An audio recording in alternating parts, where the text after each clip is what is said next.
Bon, ben bonsoir tout le monde. Voilà, moi je suis très content d'accueillir cette fois-ci Pierre Mansart. Euh, je- c'est comme une suite d'un souvenir ancien pour moi, la première fois que je vous ai vu. On a même parlé ensemble, puisque c'était dans le cadre d'un débat au couvent des Récollets pour l'ordre des architectes de l'Île-de-France. Et la surprise et le bon souvenir en question, c'est tout simplement qu'en vous écoutant, j'étais très étonné, il n'y avait pas de langue de bois. Ce qui, dans les milieux de l'architecture et les milieux qui mélangent les élus et l'architecture, est plutôt la règle majoritaire. Surtout, souvent, parler pour ne rien dire. Euh, Ce qui est très, très, très déprimant pour les auditeurs. Et pour les animateurs aussi, d'ailleurs. Donc, la curiosité s'est installée en me demandant pourquoi vous parliez aussi directement et de manière aussi compréhensible. Donc, alors c'est aussi aujourd'hui, du coup, c'est un peu l'occasion de comprendre comment vous êtes arrivé à maîtriser une parole claire sur un sujet qui n'est pas toujours de la plus grande clarté. Hein. Fabriquer le Grand Paris, c'est pas une grande simplicité. Alors, ce qu'il y a de particulier aussi là, dans cette soirée aujourd'hui, c'est qu'on est un peu, chacun à sa manière, entre pionniers de cette histoire. D'abord parce qu'il y a Philippe Laurent, qui est sans doute parmi les élus votre premier complice sur cette question de la métropole. Euh, et puis, moi, ce que vous ne savez pas, c'est qu'en 1986, j'ai monté une exposition qui s'appelait Le Grand Paris au Centre Pompidou, c'est là où je travaillais, en coproduction avec Roland Castro, et que j'avais même fait une chose assez drôle, c'est-à-dire de monter une balade en bateau de pêche affrété, qui faisait tout le tour de Paris pour découvrir qu'est-ce que ça pourrait être le Grand Paris par les canaux, la Seine, etc. C'était une chose tout à fait interdite, mais il fallait l'autorisation de la ville de Paris et puis du port autonome. Et donc, comme je ne pouvais obtenir ni l'une ni l'autre, sauf à condition d'en avoir une pour commencer, et que ce n'était pas possible, donc je mentais à la ville de Paris en disant que j'avais celle du port autonome, et puis je faisais l'inverse avec le port autonome. Ça a duré 15 jours, quoi. Après, ils m'ont viré. Et ils ont arrêté le bateau. Mais, quand même, ce qui était extraordinaire, c'est que tous les gens qui ont fait cette promenade, et moi le premier, ont découvert que ça pouvait exister comme un immense paysage ayant une langue particulière. Voilà, c'est-à-dire qu'on n'avait pas l'impression d'être sorti de Paris, on avait l'impression de se promener dans un grand tout dont on n'avait pas les mots. C'est pour ça qu'à l'issue de ces choses-là, j'ai publié un livre avec plein d'écrivains sur la banlieue. Il s'appelait Tout autour. Alors, je vais vous passer la parole. Vous êtes né en 1954 et vous n'êtes pas né à Paris. Vous n'êtes pas du tout un Parisien. On disait autrefois, vous êtes un provincial monté à Paris. Et après avoir passé toute une enfance et une jeunesse à Montluçon. Donc vous êtes à peu près auvergnat. L'Allier, c'est quasiment l'Auvergne. Et donc il y a deux choses comme ça que je veux comprendre. C'est-à-dire, qu'est-ce qui a compté pour vous quand vous étiez là-bas? Comment vous vous êtes fait une conscience politique? Et après, comment vous avez découvert Paris? Parce que moi, je suis né à Paris, j'ai jamais quitté Paris. Et comme tous les Parisiens, on n'arrive pas à comprendre qu'est-ce que c'est de découvrir cette ville. Donc on en parlera après. Mais comment vous avez commencé à militer? D'abord, je suis d'une famille. D'abord, Montluçon est une ville ouvrière. Enfin, ne l'est plus beaucoup maintenant, puisque les usines ont fermé ou ont réduit leur personnel de façon importante. Mais c'est une ville ouvrière marquée par une tradition socialiste et communiste très forte. Et puis l'ensemble de la famille était au Parti communiste. Le grand-père qui était paysan, ma mère, ma tante, mon oncle. Et on baignait dans cette atmosphère-là. Ma mère était militante syndicale à la CGT. Elle travaillait au Télécom. C'était une dame des postes, une dame du téléphone, on disait à l'époque. Et donc, c'était l'atmosphère permanente. Et au lycée, c'est la guerre du Vietnam, en fait, le combat contre la guerre du Vietnam qui m'a mobilisé le plus tôt. Je me suis engagé très jeune à la JC, à la jeunesse communiste. J'avais 14 ans. Et puis, j'ai poursuivi. Je suis rentré au Parti communiste en 1973. c'était l'atmosphère politique de la famille. Et la présence du Parti communiste est très forte à Montluçon, même s'il y avait un conflit avec les socialistes très puissant. Les socialistes ont gardé la municipalité très longtemps contre les communistes d'une certaine façon. C'était un peu des alliances centre et Parti socialiste qui dominaient la ville, malgré cette tradition ouvrière très forte. Mais en mai 68, vous étiez au lycée, ça n'a pas troublé un petit peu le rapport que vous pouviez y avoir avec cet héritage-là ? J'avais 13 ans en mai 68, donc j'allais avec ma mère porter des sacs de pommes de terre aux grévistes de chez Dunlop qui occupaient l'usine, voilà, et qui faisaient monter les ravitaillements par des cordes au-dessus du mur de l'usine. Donc voilà comment ça m'a... Mais à Montluçon, ce n'était pas une histoire étudiante, c'était une histoire ouvrière. Une histoire ouvrière, puisqu'il y a pas à l'époque, il n'y avait pas du tout de... Maintenant, il y a un IUT, mais il n'y avait pas d'étudiants à Montluçon. Sur votre blog, on apprend plein de choses à propos de cette histoire politique qui est la vôtre. On apprend que c'est après 81 et un voyage en Russie que vous avez pris quelques distances avec le parti tout en y étant encore pour de nombreuses années. Qu'est-ce que vous avez découvert en Russie en 1981 ? C'était 81, c'est la pleine stagnation brejnevienne. Donc je fais un voyage seulement de 3 semaines en Russie, en Azerbaïdjan, en Arménie, en Géorgie. Et j'ai découvert ce qu'on peut imaginer, c'est-à-dire un pays complètement bloqué, l'absence de liberté publique, un niveau de vie extrêmement faible, une conscience politique très, très modeste, je dirais. Et donc je suis revenu en me disant, d'abord j'ai eu beaucoup de difficultés j'ai eu beaucoup de confrontations sur la façon dont j'avais vécu ce voyage à l'intérieur du Parti communiste.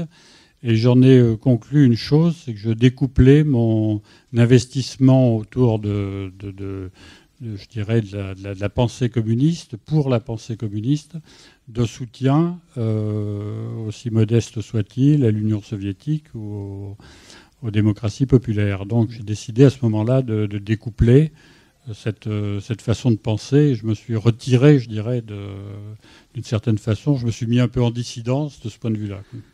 On dit le mot à l'époque. Vous avez quitté le Comintern, quoi. Bon, on disait comme ça autrefois. Oui, absolument, on peut le dire comme ça. Oui. Mais vous étiez déjà à Paris. Alors, je reviens, et vous militiez à Paris, dans le 20e arrondissement. Enfin, non, d'abord en étant à la Poste dans la gare Saint-Lazare, c'est ce que vous racontez, absolument. Tout en reprenant des études pour arriver à passer un diplôme à Sciences Po. Mais lorsque, en 74, vous êtes arrivé à... Oui, c'est plus tard le Sciences Po. Sciences Po, c'est beaucoup plus tard, c'est en 2006. Donc, oui, d'accord. Je pensais que vous aviez bouclé cette affaire-là plus tôt. Moi. Non, je suis venu à Paris, je me suis inscrit à Paris 8 en histoire, je n'ai jamais mis les pieds au cours, je suis rentré à la Poste comme auxiliaire pour travailler l'été. Et puis, j'ai constaté que je n'avais pas de ressources et qu'il fallait bien que je reste à la Poste pour me faire des ressources. C'était en septembre 1974. Et là a commencé une grève qui a duré 43 jours à la Poste, une grande grève des postiers. C'est une bonne formation. C'est une bonne formation. Comme premier travail, c'est pas mal, oui. Mais justement, vous arrivez en 1974, vous allez vous retrouver dans cette grève, mais la découverte de Paris, c'était la première fois que vous arriviez à Paris ou vous aviez déjà fait quelques incursions auparavant ? Enfant, j'avais visité une ou deux avec la famille 2 ou 3 fois, mais c'était la première fois que je pouvais découvrir Paris. Et j'étais très, très avide parce que Montluçon est une ville, était, et je pense que ça s'est aggravé, était une ville très ennuyeuse, quoi, très morte, quoi, très petite ville de province sans attrait pour la jeunesse.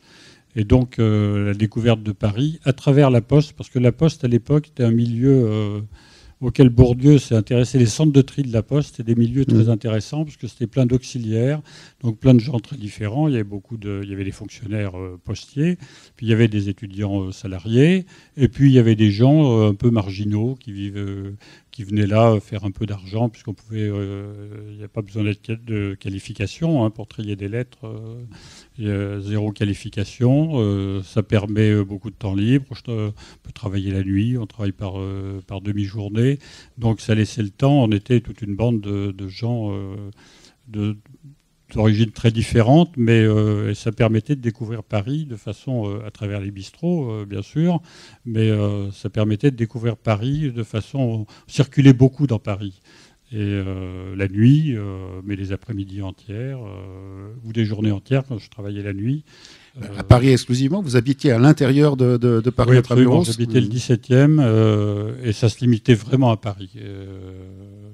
Où dans le 17e? Rue Nollet, c'est pas près de la place Clichy. Oui, parce qu'il y a deux parties du 17e, oui, vous savez ça.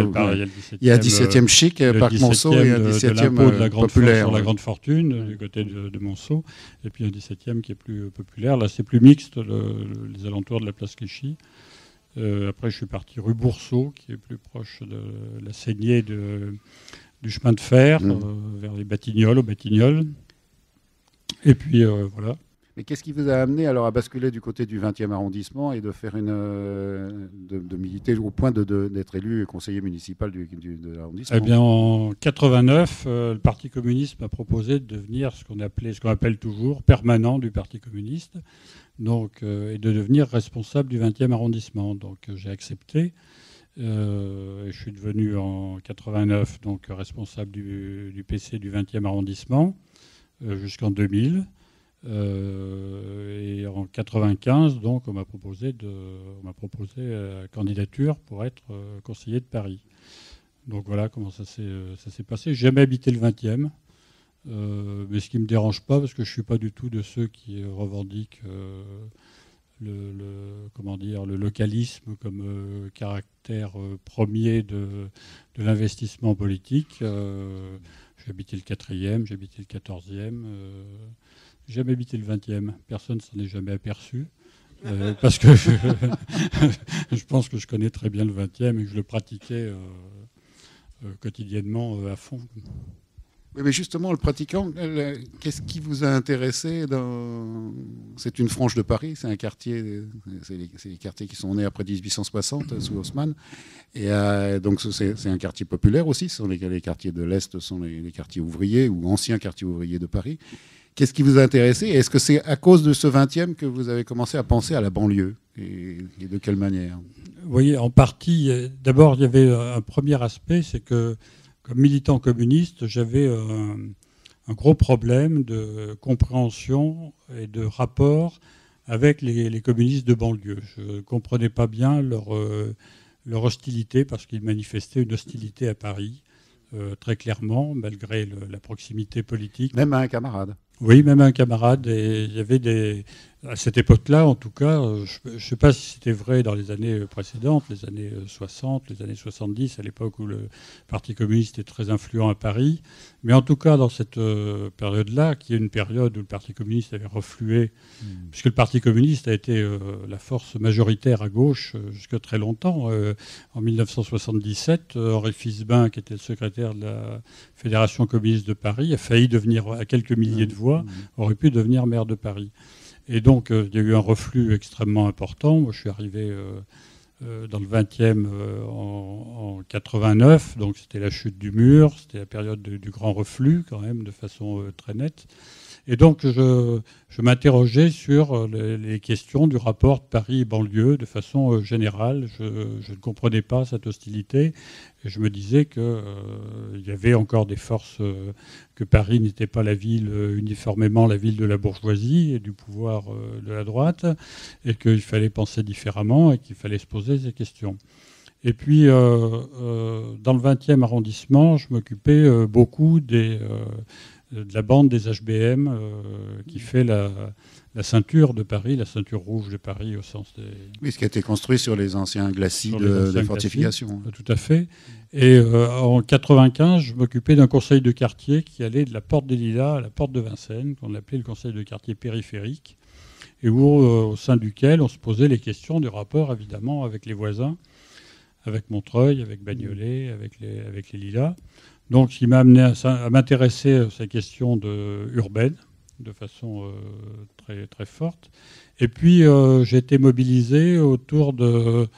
J'ai rencontré comme élu beaucoup beaucoup de gens qui m'ont sensibilisé, je dirais.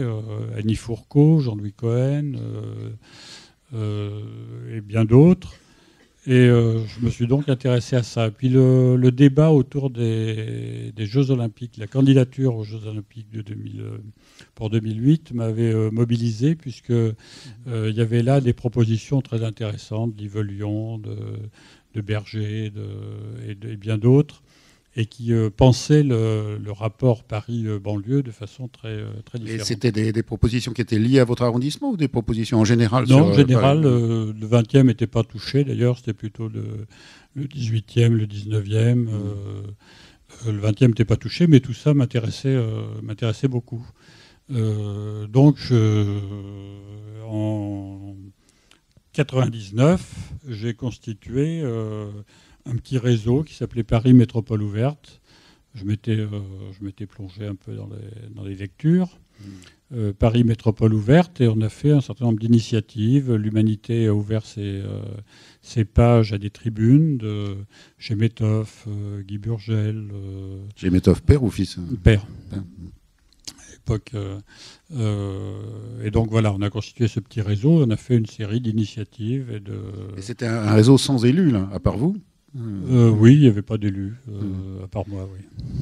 C'est-à-dire que il y avait Henri Malbert, qui était élu du 20e également, et qui était le secrétaire de la fédération. Mais pas d'élu de l'approche périphérie? Non. C'était très parisien, c'était un peu un télo, et très parisien.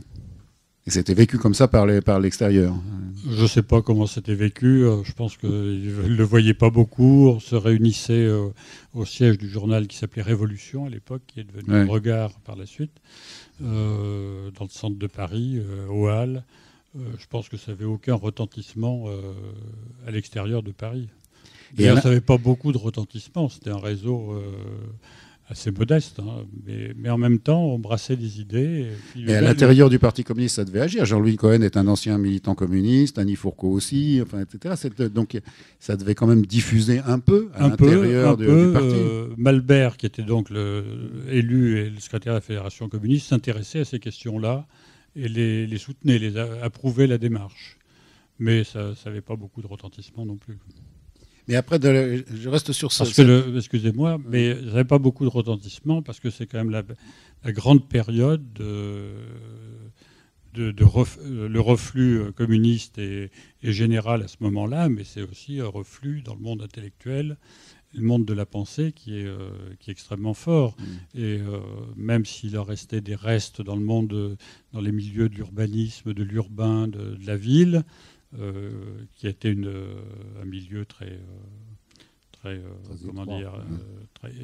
touché par la pensée communiste ou marxiste, l'époque de la Nouvelle Critique, les assises de Grenoble sur ces choses-là. C'est une période de reflux et de disparition des cercles intellectuels susceptibles plus de cellules dans les universités, donc une grande difficulté à diffuser un peu de pensée. Je pensais à ce que nous a raconté Annie Fourcault quand elle est venue ici même, à savoir toute cette culture municipale de la ceinture rouge, qui est pas seulement idéologique, qui était aussi un ensemble de savoir-faire pratique, de gestion des communes, d'organisation des services publics, des équipements, de tout cela. Il y a eu une inventivité municipale dans le cadre de la ceinture proche. Je ne dis pas que ce sont uniquement les communistes qui ont été inventifs. Hein. Henri Sellier n'était pas communiste, il a été très inventif. Mais il y avait tout un héritage possible. Et cet héritage-là, il n'a pas fait, il s'est pas mis au service comme ça directement d'une complicité avec votre entreprise, avec l'idée même de réfléchir à une relation nouvelle Paris-banlieue. Visiblement non.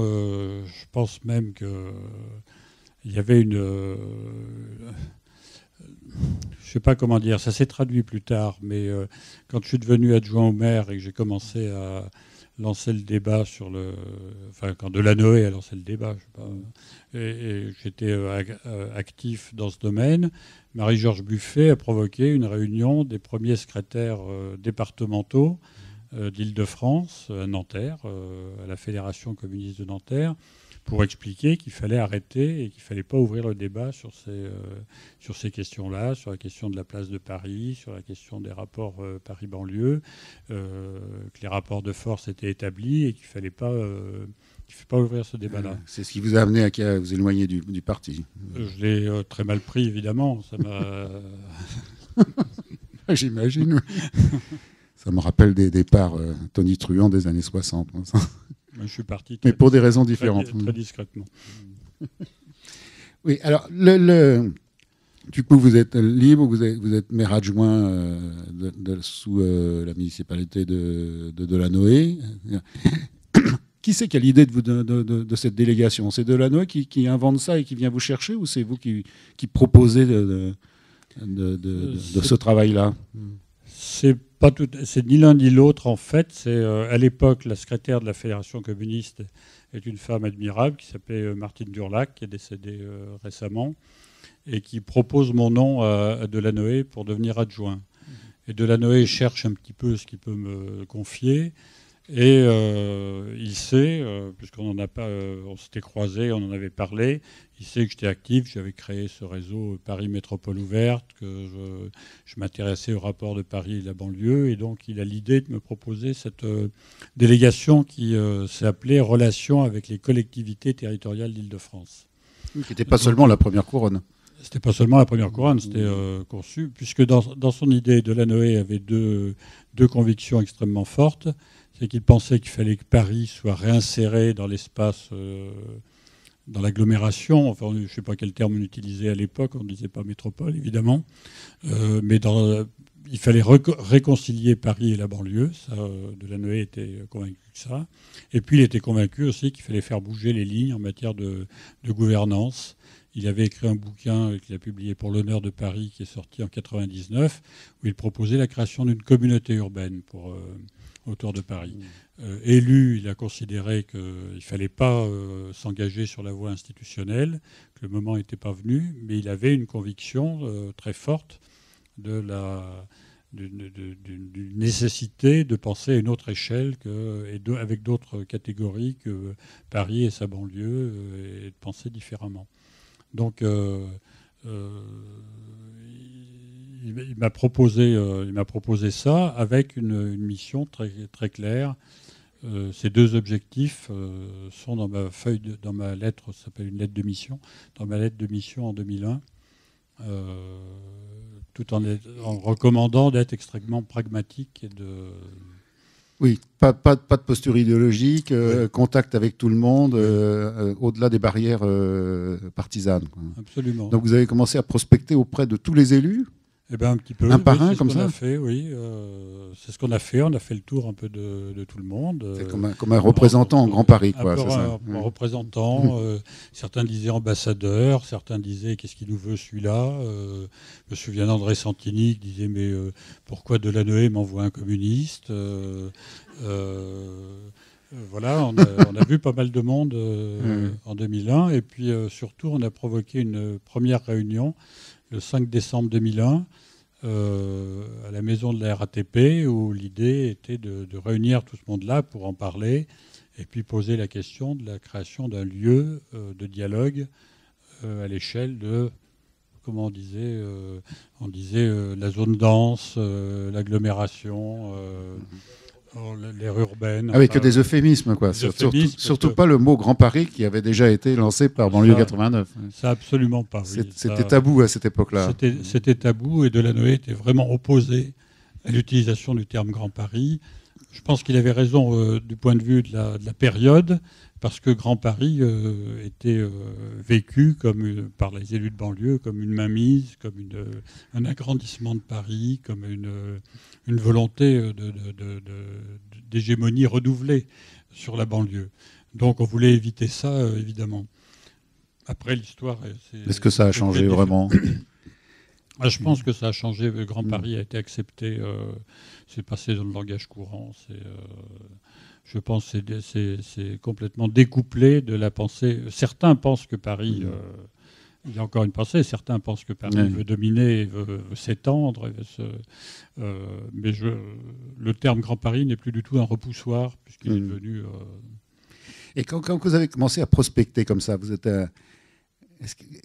quel paysage comme ça d'élus se sont retrouvés en première ligne, quoi. Quels sont les premiers complices, à part Philippe Laurent qui est là, qui pourra nous le raconter, comment il est devenu complice, mais on trouvait ça dans... Qui avait une conscience parallèle à la vôtre Je ne veux pas les dénoncer parce qu'il y en avait beaucoup. Non, c'est plutôt des compliments, là. Il n'y a pas de dénonciation négative. Parce qu'il y en a qui étaient plutôt extrêmement récalcitrants. Il y a Philippe, évidemment. Il y a Laurent Lafont. Il y a Jacqueline Rouillon, qui était maire de Saint-Ouen à l'époque. Bernard Goduchot, maire de Vanves. Ils n'étaient pas très nombreux au démarrage. Et ça a suffi pour faire boule de neige? Ça a suffi, oui, puisqu'on a commencé en 2006, on l'a proposé en 2005. Il a fallu convaincre la région, ça a mis 1 an et demi, parce que dans les récalcitrants, il y avait Jean-Paul Huchon et la région qui était il est toujours récalcitrant, de toute façon. Absolument, et qui était très... ça doit être de naissance. qui était très hostile. Et on a créé en 2006 la conférence métropolitaine. L'invitation a été signée par 27 maires et on s'est retrouvés 53, je crois, à la réunion de Vanves. C'était un beau démarrage quand même. Et c'est ces 27 qui sont un peu à leur... Et dans cette conférence, il n'y avait pas que ces 27 élus. Est-ce que vous aviez gardé tout ce réseau comme ça d'intellectuels, d'architectes, etc., avec lesquels vous aviez commencé à penser la question de la métropole? Oui, ils en ont fait partie? Ils n'étaient pas dans la conférence métropolitaine, mais on se réunissait de façon très régulière. On appelait ça le comité expert, parce qu'on n'avait pas trouvé d'autres noms. Et à partir de 2001, on s'est réunis de façon très régulière pour essayer de penser le contenu de ce qu'on allait proposer au débat politique. Toujours les mêmes, Monique Eleb, Jean-Louis Cohen, d'autres, Jean-Pierre Orfeuille. Enfin, on avait multiplié un peu les... Peu d'architectes praticiens, parce que Jean-Louis Cohen est architecte, mais il n'a jamais rien construit de sa vie. Il a choisi autre chose. Peu d'architectes praticiens, oui. Effectivement, dans ce cercle, c'était plutôt des... Il y avait Paul Chemetov, qui était peut-être l'unique représentant à l'époque. Il était là parce que c'est un ancien... C'est l'architecte du Parti communiste français, Paul Chemetov. Oui, il l'a été, mais il était très intéressé, quand on s'est rencontrés au moment de Paris Métropole ouverte, il était très intéressé par la réflexion. Il avait produit des textes d'ailleurs à l'époque où il disait que la question sociale avait été remplacée par la question urbaine comme question essentielle. Et cette question des rapports de Paris... et de la banlieue l'intéressait beaucoup. Il était très partant dès le départ. Quand on regarde sur le site de la IGP, il y a plein d'informations qui sont... et on voit par exemple ce qu'on appelle les 12 clés pour la Paris Métropole, enfin c'est pour la réalité physique de cette chose-là.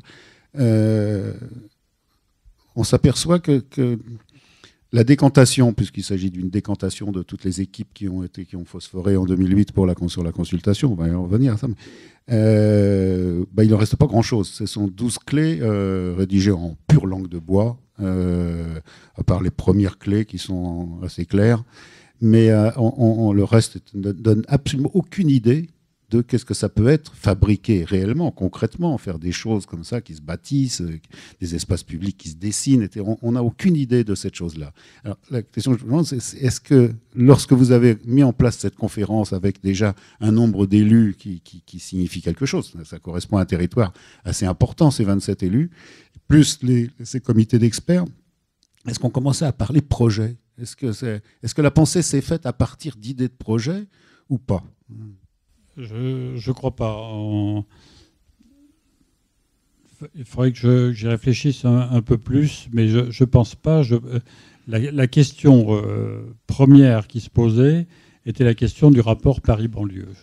Je pense que c'était ce qui était dominant, c'est-à-dire qu'il fallait déconstruire une représentation et une façon de penser qui était une représentation hiérarchique. Paris dominant la banlieue, et qui sous-tendait beaucoup de réflexions sur cette question-là. Donc c'était notre angle d'attaque premier, même si on n'a jamais produit de grands textes, on n'a jamais produit de manifeste, on n'a jamais produit d'analyse, ni de notes d'ailleurs. On se retrouvait surtout essentiellement pour discuter.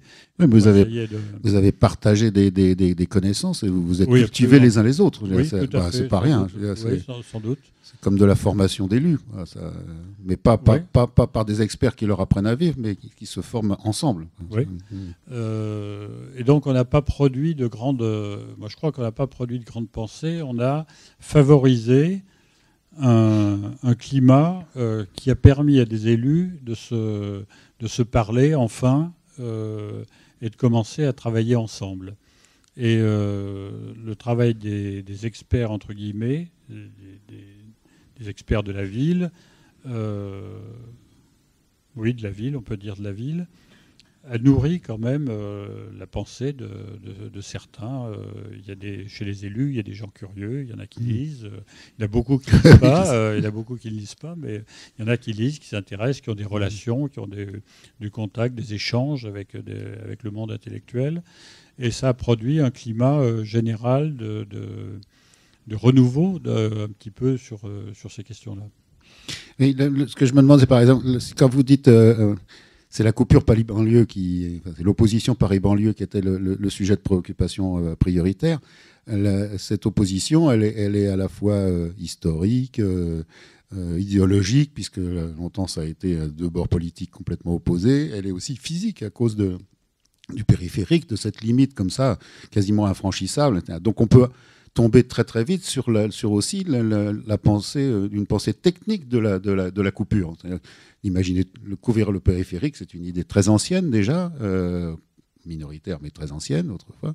Donc, est-ce que ça débattait déjà de choses comme ça, de dire tiens on va fabriquer des points de suture, on pourrait appeler ça comme ça. Oui, et ça très clairement. Hein, on a l'idée de faire sauter le périphérique mentalement et d'essayer de... C'est traduit d'ailleurs très vite par des actes concrets de la municipalité.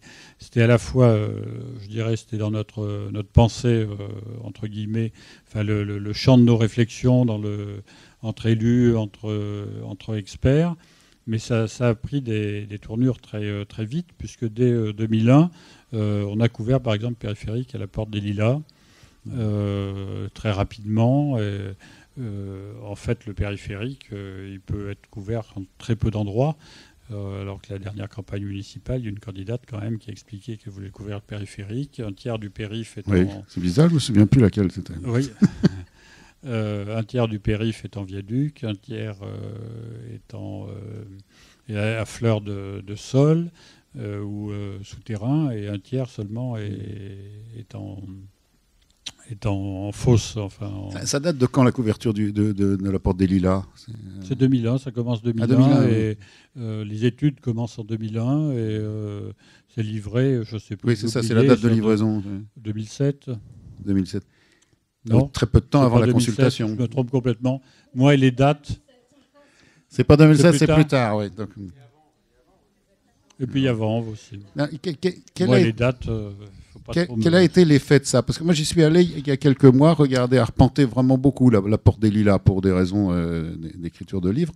Mais il y a quelque chose d'assez réussi. Je parle du jardin qui est assez raté.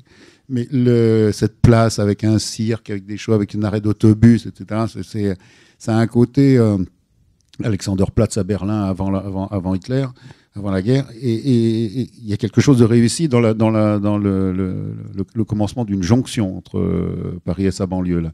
Donc, est-ce que ça a été perçu très vite, ces choses-là? Est-ce que ça a eu des conséquences heureuses auprès de tous ceux qui vous regardaient de manière si méfiante là, parmi vos camarades de périphérique? Oui, ça a été longtemps, et c'est encore d'ailleurs un de nos arguments un petit peu puisqu'on a su avec les municipalités voisines, les collectivités voisines, tout de suite, dès le début, installer un climat de confiance. On a créé un comité intercommunal. C'était nouveau quand même, que Paris se préoccupe de ce qui se passait avec les voisins, donc avec Bagnolet, Lilas, même Romainville qu'on est allé chercher, alors que le Romainville n'est pas limitrophe. Et on l'a beaucoup utilisé comme argument de la nouvelle politique parisienne. Quoi. Changement d'état d'esprit. Oui. Changement d'état d'esprit et réalisation très concrète. Après la réussite, pour les habitants du coin, c'est une réussite, ça c'est clair. Il y a aussi une chose dans les documents de la IGP, ça insiste sur les lieux d'intérêt public. Alors ça m'a fait un peu sourire quand j'ai vu ça, pas du tout parce que je pense que la notion méritait une moquerie, pas du tout, mais c'est parce que déjà en 83, quand Banlieue 89 avait fait sa proposition à Mitterrand et compagnie, il avait parlé des lieux magiques, c'est-à-dire que tout l'investissement qu'on devait avoir sur l'ensemble des banlieues de Paris était la création de lieux magiques, on va dire de lieux d'intensité, de lieux très séduisants qui attirent autant comme des centralités nouvelles que ce que l'on peut trouver plus aisément à l'intérieur de Paris intramuros. Est-ce que ça, c'est quelque chose qui a tout de suite été discuté dans votre conférence? Est-ce que les élus ont envisagé aussi ce changement, pas seulement dans une couverture de la coupure historique, mais aussi dans la naissance comme ça de pôles d'activités à tout niveau, hein, pas d'activités économiques seulement, mais d'activités culturelles. Enfin, vous parlez beaucoup de la culture dans vos documents. Moi, je crois que les 14 années, puisque c'est 14 années qui viennent de s'écouler, c'est assez long, mais ont permis de mettre sur le devant de la scène quand même une autre façon de voir. On ne se regarde plus de la même façon. Paris ne regarde plus la banlieue de la même façon. La banlieue ne regarde plus Paris, à mon avis, tout à fait de la même façon. Ça demande à être vérifié, certainement, mais je pense qu'on a changé les regards. Et notamment, on a fait émerger cette idée qui tenait vraiment à certains, c'est que la métropole est polycentrique et qu'il faut arrêter, je disais tout à l'heure, d'avoir cette vision hiérarchisée de l'organisation de la métropole avec un Paris dominant et une banlieue qui se débrouille comme elle peut.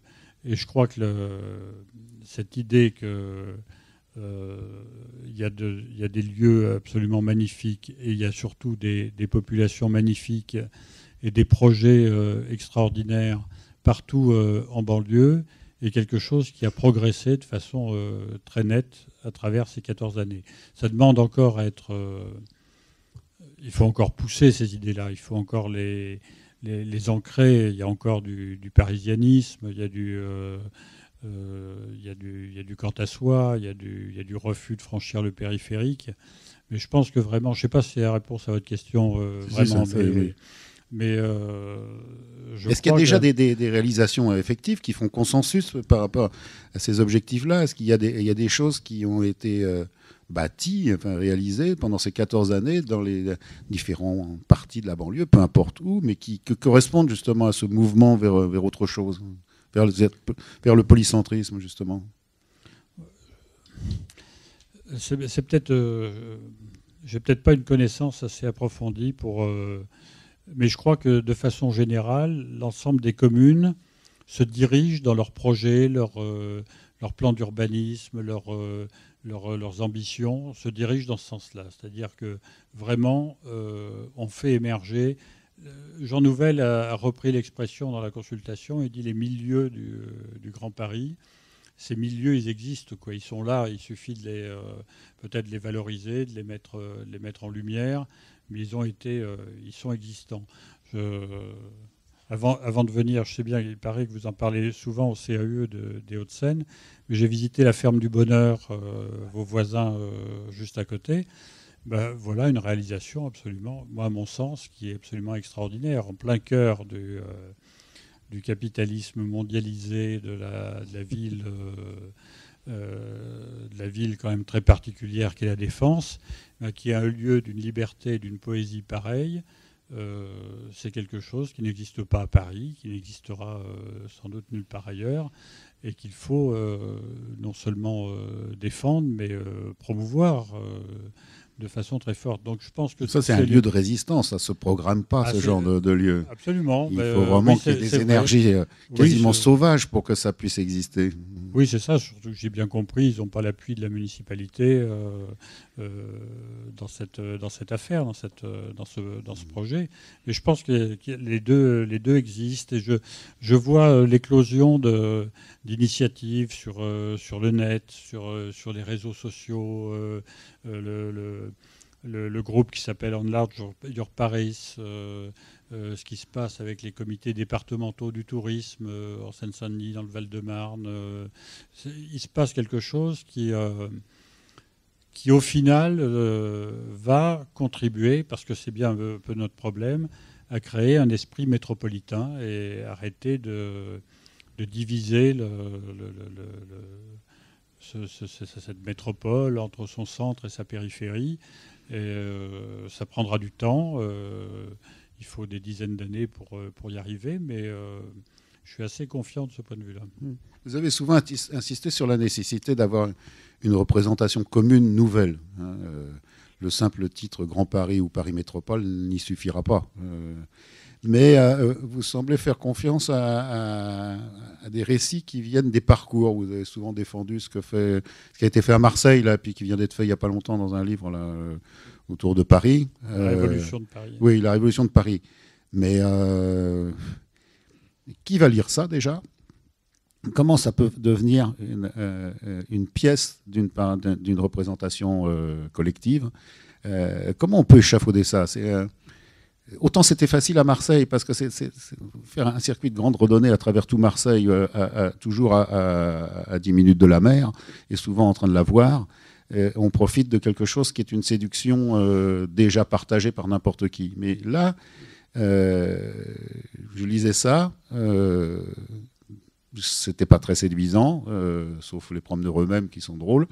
Et quand on regarde le film qui a été fait, là, le web documentaire qui a été fait qui s'appelle Les communes de Paris, etc., qui a été fait à côté, on voit bien qu'il y a un niveau de diversité des gens et des choses qui interdit presque, je suis peut-être trop pessimiste, qui interdit presque la représentation commune. Ah ben, il est clair que, je veux dire, à travers les événements que nous venons de vivre, il y a quelque chose qui est une entrave considérable à l'émergence d'une pensée, enfin d'une aspiration commune. C'est le mal-être urbain qui est tout à fait considérable. Et puis la réalité de quartiers vraiment très précarisés et en très grande difficulté. Donc ça sera l'obstacle majeur, à mon sens, à l'émergence d'une vision commune. En même temps, je crois que le moment serait venu d'écrire le manifeste du Grand Paris. Il faut qu'il y ait une institution qui va se mettre en place. Elle n'a pas de projet. En tout cas, le projet n'est pas écrit, n'est pas rédigé, n'est même pas sur les rails, il n'est même pas embryonnaire. Donc je pense que le moment est venu pour aider à l'émergence de ces aspirations communes, de ces représentations communes. Je me dis qu'un certain nombre de gens devraient prendre l'initiative d'écrire le manifeste du Grand Paris et dire un petit peu quelles promesses on fait aux gens, quoi, avec cette métropole du Grand Paris. C'est pas qu'une institution, ça peut pas être quelque chose, sinon on va à la catastrophe. C'est-à-dire on aura des citoyens qui seront complètement je dirais, indifférents à cette nouvelle institution, qui voteront pas, ça sera une instance technocratique supplémentaire et bureaucratique supplémentaire.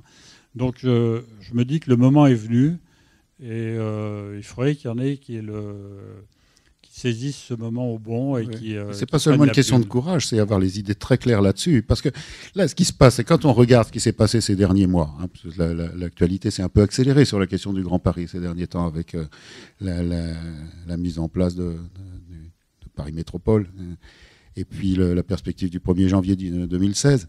Vu de loin, c'est une discussion de machinerie institutionnelle et juridique. Ça n'a absolument aucune chair. C'est bien sûr que ce qui se débat à cette occasion-là n'est pas sans importance, tout le monde en est conscient, mais pour faire rêver, alors là, vraiment non. Or, et en plus, il y a depuis quelques années, comme ça, une espèce de virus idéologique, à mes yeux, qui est grave. C'est le mot gouvernance qui remplace le mot démocratie, comme technicien de surface remplace femme de ménage, quoi. Je veux dire, on est en train d'oublier justement qu'il y a à restaurer une possibilité de démocratie, et qu'il soit une démocratie peut-être refondée, parce que sans revenir à ce qui s'est passé il n'y a pas longtemps, c'est quand même de la tension qui fait qu'il n'y a plus de société. Donc dans ce que vous appelez vos combats, que vous avez écrit dans votre blog, il y en a, on en voit trop. Il y en a un qui me faisait, parce qu'on vous voit arrêté par les flics pour les sans-papiers de Saint-Bernard, là, donc vous vous battez pour les sans-papiers, c'est un de vos combats. Et après, il y a l'écologie, ce qui évidemment, du temps où vous étiez au Parti communiste, ne devait pas être franchement bien vu. Et puis, il y a la démocratie participative. Alors, quand vous parlez de manifeste, c'est ça dont vous parlez? C'est un manifeste pour une nouvelle forme de démocratie participative, ou comme disait Virilio, le glocal, quoi, le mélange du local et du global. Ah bah, je pense on court derrière quelqu'un qui est le citoyen métropolitain. La démocratie participative, aujourd'hui, elle est extrêmement perfectionnée dans certaines collectivités. Elle se résume quand même bien souvent à, dans le meilleur des cas, à des validations, des processus de validation de choix déjà faits, qui sont sur des sujets extrêmement limités. Ma rue, mon quartier, un petit peu ma ville, dans le meilleur des cas, et encore pas très souvent. Jamais ça ne déborde. Les processus de démocratie participative sont ultra embryonnaires dès qu'il s'agit de franchir des échelles supplémentaires. Alors je crois que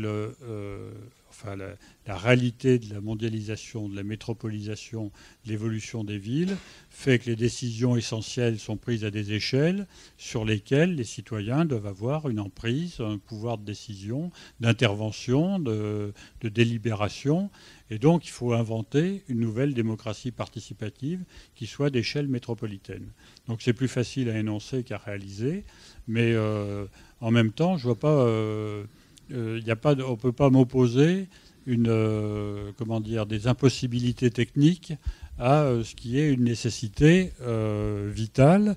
Il y a aujourd'hui des tas d'institutions qui fonctionnent à l'échelle métropolitaine. Elles sont méconnues des citoyens, elles sont pilotées par des élus qui les font vivre sans contrôle, sans rendre compte, sans compte rendu de mandat. Ça marche bien d'ailleurs, ça marche très bien. Ah bah quand on n'a pas de compte à rendre, ça marche toujours. Hein. Ça marche pas mal du tout, et les élus sont très honnêtes, et ça fonctionne très bien, mais sauf que c'est pas ça ce qu'attendent les gens. Les gens attendent de pouvoir se mêler de ce qui les concerne, de leur vie, et donc de le faire à la bonne échelle. Et la bonne échelle, aujourd'hui, je pense que pour une part, c'est l'échelle métropolitaine. Donc c'est pour ça que le manifeste... Est-ce que vous êtes sûr de ça? Parce que quand même, bien sûr qu'il est question je comprends très bien votre horizon, un horizon démocratique à l'échelle métropolitaine, ça semble aller de soi dans l'héritage du pays où on est. Mais ça pose toujours la question...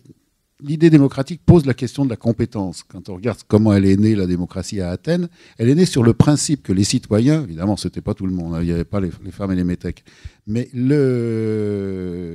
les citoyens étaient censés et reconnus comme compétents. Et ils étaient compétents sur la totalité du territoire. Mais le territoire de la cité, c'était la cité d'Athènes telle qu'elle était à l'époque, c'est-à-dire une des petites communes limitrophes de Paris, et tout sa contrée, c'est-à-dire tout son appareil nourricier, économique, etc., la campagne. La cité, c'est pas la ville matérielle, c'est la ville matérielle plus la contrée. Donc, à cette échelle-là, c'était une échelle de surface territoriale et de quantité de gens pour lequel on pouvait imaginer que tous les citoyens puissent avoir des idées légitimes. Après, on choisissait ça, mais en tout cas, il y avait une compétence reconnue. Là, quelle est l'échelle où des êtres humains, on n'est pas forcément plus malins que les Grecs, sont compétents? Quand on voit, il y a des choses qui sont comme des sortes d'abstractions. Quand on voit qu'on fabrique des territoires de 300 000 habitants, est-ce que c'est une échelle où 300 000 personnes peuvent être compétents? Est-ce qu'il ne faut pas d'abord subdiviser? Est-ce que les anciennes communes ne sont pas plus pertinentes pour assurer la possibilité d'une démocratie participative? On est complètement perdu avec ces découpages-là. Non, mais c'est une question qui est posée pas seulement pour la question métropolitaine. C'est une échelle qui est posée aujourd'hui dans les villes. Paris se pose la question. Il y a des arrondissements d'abord, c'est une ville de 2 200 000 habitants, donc on a un problème d'intervention citoyenne sur l'ensemble de la politique de la ville, auquel on essaie de répondre par des processus comme par exemple le budget participatif qui vient d'être lancé en mobilisant un peu Internet et les réseaux sociaux. On a des difficultés qui sont celles de la taille et du nombre de personnes concernées, ça c'est clair. Mais c'est aussi vrai pour une grande ville que pour une métropole. Donc à nous d'inventer les formes d'intervention qui vont bien. Et je crois qu'on peut mobiliser de la compétence au service des citoyens. On peut toutes les conférences citoyennes ont montré qu'on a une capacité à s'approprier les enjeux, les grandes solutions. Moi, j'ai été très fasciné, pas du tout du point de vue reproduction, mais par ce qui s'est passé à Porto Alegre. Il y a une réalité dans cette ville d'1 million d'habitants. 14% de la population a participé activement pendant 10 ans à l'élaboration des budgets de la ville. Une population dont on peut considérer qu'elle avait des handicaps du point de vue compétences qui étaient extrêmement importants. Ah oui, il y a une majorité d'illettrés. L'illettrisme et autres. Et il n'empêche qu'ils sont pas...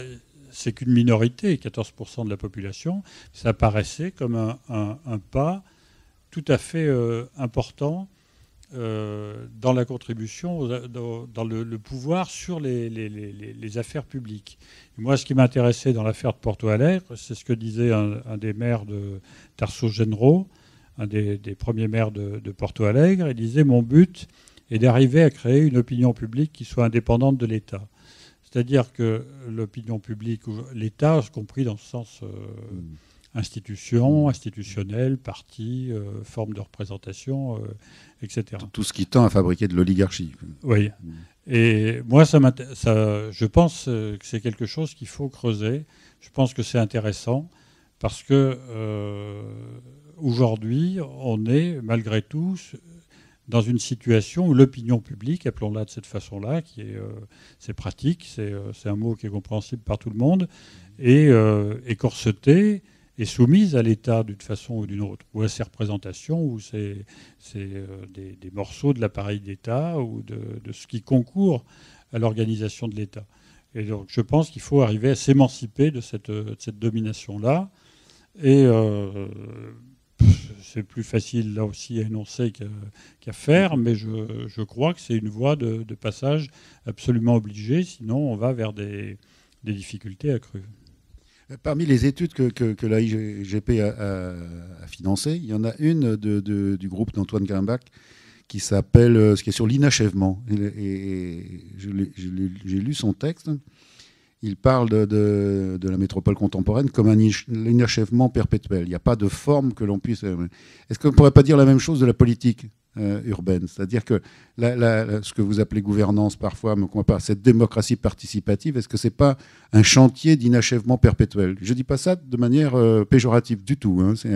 Est-ce que le raisonnable ne serait pas de considérer que il n'y a pas une forme définitive de démocratie comme on a pu le rêver en 1789 en l'espace de... Et on sait que ça a fini un peu excessivement avec Robespierre.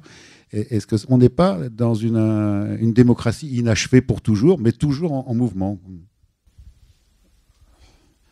Je crois que l'objectif, c'est de construire une démocratie qui soit suivie, permanente.